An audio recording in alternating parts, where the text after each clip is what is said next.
very warm welcome to Bharata First. I'm Frank Razum Pereira. This is FRP Explains. Since you're here, please like the video, subscribe, hit the bell icon and then all notifications so that you don't miss an update from Bharata First. Yesterday, we put out a video of a journalist being arrested by the Telangana police. This was no normal arrest. I was livid when I saw the footage, and hence I've decided to do a follow-up on the CCTV footage. For those of you who haven't watched the footage, here it is. You can see a man, G.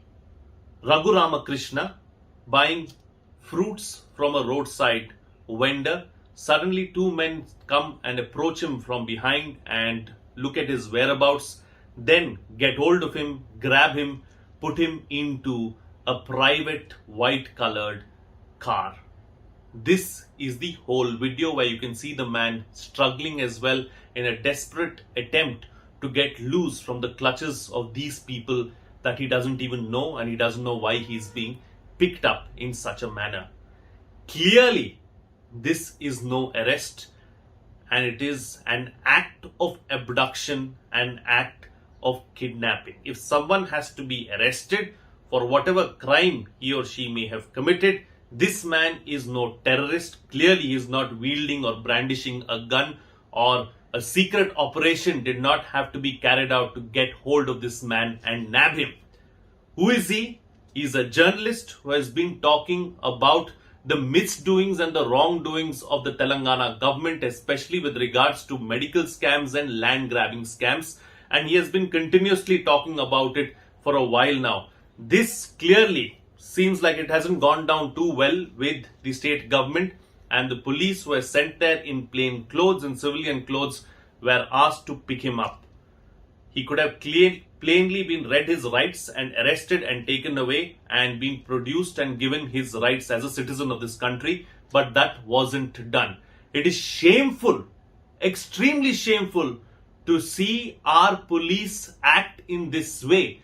It doesn't look like India. What is the difference between us, China, Saudi Arabia and the others then? This particular incident reminds me of what happened to Jamal Khashoggi in Saudi Arabia. The only difference being we did not have video evidence in front of us. Khashoggi was picked up and killed in cold blood. This person, thankfully, is still alive, but the modus operandi is still the same. If not for this CCTV footage, I wonder what would have happened to this person, and would we have ever known where he is or what happened to him? The police should not be resorting to such kind of tactics, especially in a democracy like India. We call ourselves a democracy, a vibrant democracy. Is this what a democratically elected government does? No, I'm afraid not. It is atrocious. It can happen with anybody. Tomorrow it can happen with me. It can happen with any common man. The Mango Man is being treated horribly in a banana republic. That's all I can say right now. Atrocious, to say the least. What is even worse is, there's not much noise about it. Media is not reporting it like it's supposed to be reported. No one seems to care two hoots. Where are the courts when we need them? Every now and then we see the courts intervening and, trying to bring some semblance of balance in society. Isn't this a classic case for the courts to step in and do something about it? Of course, the matter has gone to the High Court now, the Telangana High Court, and the Telangana High Court has asked the DGP of the state to give a complete report on or before June 14th. Let's see what that report says. In the meantime, the SP has spoken about this incident and said that yes, we are looking into the matter and action will be taken in the due course and we will follow the rule book. If you're going to follow the rule book later, why wasn't it followed in the arrest itself?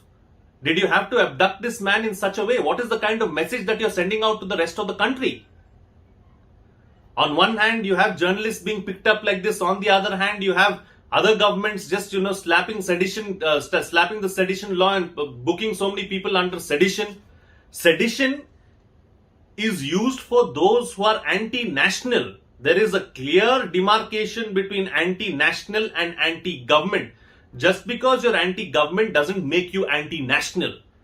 There are so many war veterans, brave heart soldiers of ours who have served in the army, navy, air force, served tirelessly, put their lives on the line for almost 40 years.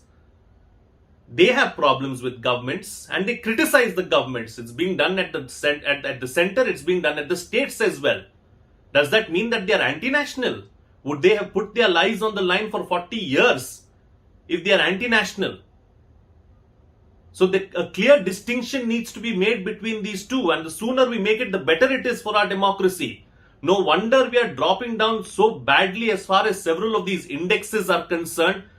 Who's making these indexes? What is the motive behind the indexes is another thing that we can get to at another point in time. That's a debate for another time. But for now, if there is a reason why we are going down on several of this freedom of press index, democracy index and all these other aspects, it's because of acts like this. This needs to stop. In an India of 2021, we cannot let this happen. No democracy can let this happen. And it's a shame. I'm ashamed to be talking about this incident. It's a shame that we have to see this, witness it as well. But thankfully, at least because we have witnessed it and seen the CCTV footage, we know exactly what has gone wrong. The third eye clearly has come to our rescue this time around. Let's see what happens going forward. Let's see as a civil society what we do to talk about this incident, shed more light about this incident and help out so many other people who are suffering as well. Not just this one man. There are so many others too in the same plight. We better do something about it. The time to act is now. We as a civil society need to stand up. The courts need to stand up. Democratically elected representatives need to stand up. This cannot go on.